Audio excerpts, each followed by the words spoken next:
Meet Erin Caffey. Don't let her small frame, soft voice, or timidness fool you. At the age of 16, she talked her boyfriend, his friend, and his friend's girlfriend into unaliving her whole family. Now, Erin comes from a Christian-based household where her dad was a pastor and her mom played the piano, and her brothers, they did the little 1-2 on the instruments, and she harmonized a little for the church. So when she was 16 and she started working at Sonic, she was enjoying her independence. There she met Charlie Wilkerson, and then from there they started dating. Her parents really didn't like Charlie, but they seen that their daughter was happy and they was cool with it. He was kind of unsavory for her in their eyes, but they was like, she's young, whatever. Now, Erin and Charlie's relationship kind of like started taking off real fast. I mean, he gave her a promise/engagement ring, and I'm gonna tell you, he did not cut costs. This was like his grandma's engagement ring. This thing was fire. It was pretty. You feel me? So they was really feeling each other, and they was all in. So it was just everything that they was feeling at the time. But I'm gonna tell you, it's always that one family member that just can't leave well enough alone, and she just started to do her own investigating and started to sniff around Charlie's face, book of faces, should I say. And she noticed, like, he is posting some unsavory things that should not go on the church's bulletin. She then went back and told Erin's parents, and Erin's parents was like, yeah, I don't think this is going to work out. They then told Erin, and Erin was like, she didn't pitch a fit. She just kind of went along with it. They later, spent time. They watched movies. They had a pillow fight. Everything was this, that, and the third. And then later that night, it was all boom. Caught the parents by surprise. I'm talking about they done ran up in the house. Now, at this time, it was Charlie Wilkerson and his friend, Charlie Wade. I'm going to just call him Wade for short. So, Charlie and Wade then ran up into the parents' bedroom, and they didn't even have time to react. I'm talking about they letting off rounds.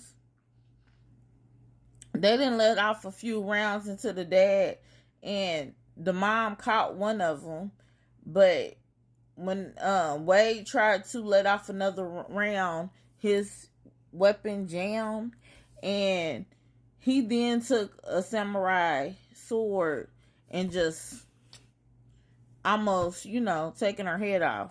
So at this point, the dad, he didn't turn, Charlie just turns back on the dad and continues to let off multiple rounds into him. So they then move out of the parents' bedroom, which was on the lower level, and they start walking their way up the stairs. That's where Matthew, Erin's brother, who was 13, basically recognized him and is like, yo, Charlie, you don't even gotta do this. Like, please don't do this.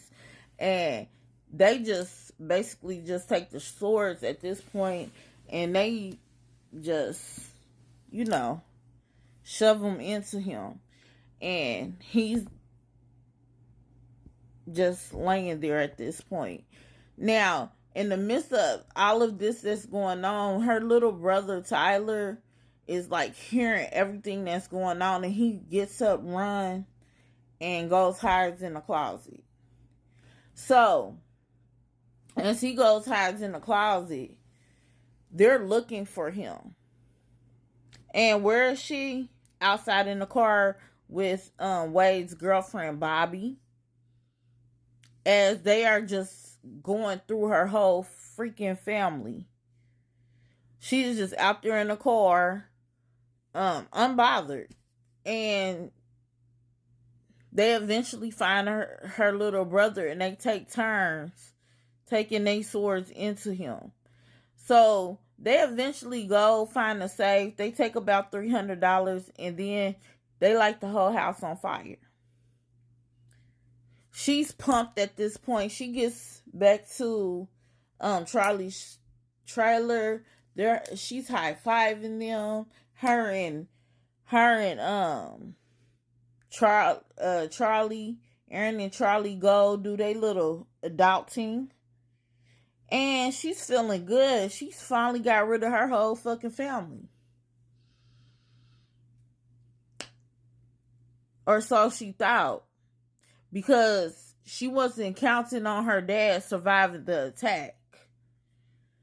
Her dad basically regained consciousness as they were attacking his son Matthew, and he heard his son Matthew identify Charlie. So he basically crawled out the window and eventually got to the neighbor's house. The neighbor got him to the hospital. He was rushed into surgery, and then he told the police what happened. So the police go straight to Charlie's house. Charlie's sitting there with all the evidence, the weapons, the whole horror all over his stuff. And they was like, well, damn, here go Erin. She wasn't even in the house. So she gets to telling them like, oh no, he kidnapped me. I don't even know how I got here. I was drugs. Like, I just don't even know. So they like, fuck it. We're going to run the toxicology on you. And we're just going to see. So when that shit came back and there was nothing in her system, her whole story fell apart. They basically all got charged with capital red wrong. All of them got life except for Erin.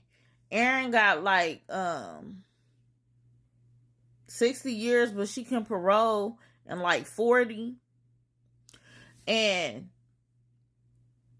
they was trying to give both the Charlies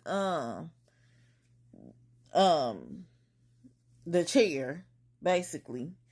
I'm trying to think about what I can say and not say. They was trying to give both the Charlies the chair, but her dad, basically, due to his faith, he didn't want to have that happen. He didn't want to have that happen to them, and he didn't want to have that on his mind, so he asked for like something less evasive. So basically, they just got life without parole, and to this day, he forgave all of them. He has a good relationship with her, which is fucked up because she unalived her brothers, her mom, everything. And to this day, she is just basically like standing by her innocence.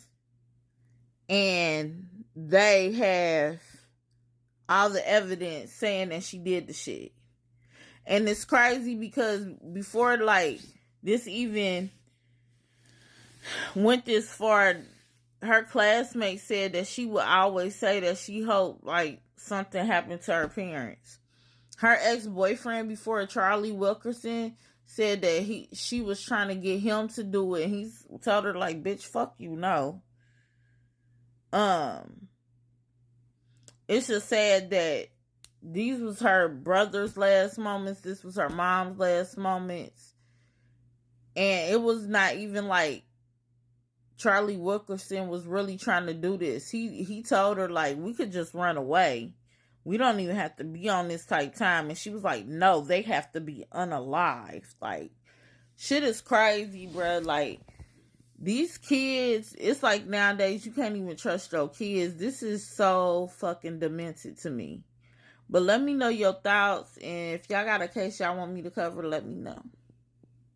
And tell me how I'm doing. Because I'm trying to, get better.